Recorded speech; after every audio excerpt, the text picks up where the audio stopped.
ഇല്ലേ ഫോട്ടോ എടുക്കാൻ പറ്റുമോ?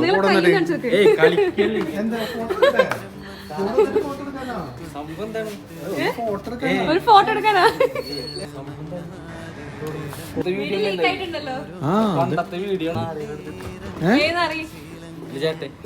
ഇത് കണ്ടിട്ട് എന്താ തോന്നുന്നത്? അതന്നെ ഇത്ര നേരമായിട്ട് കത്തിയില്ലല്ലേ, വെറുതെ പറഞ്ഞത്. എന്തായിരിക്കും നിന്റെ ഏട്ടനായതുകൊണ്ട് എന്തായിരിക്കും പറയാ? ഇതാണ് ആ മൊണ്ടാന്ന് നിന്റെ ഫോട്ടോ അയച്ചിട്ട് പക്ഷെ ഇത് തന്നത് ചേട്ടനല്ലാട്ടാ. ഒരു പെണ്ണിന് നീ ചേച്ചില്ലേ? പെണ്ണില്ലേ? അങ്ങനല്ലേ പറഞ്ഞേ?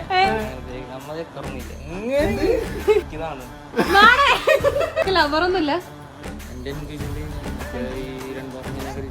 എന്നാ എൻഗേജ്മെന്റ് ചെയ്യുന്ന പെണ്ണാണ്. പറയാറില്ല. ഒന്ന് റൊമാൻറ്റിക്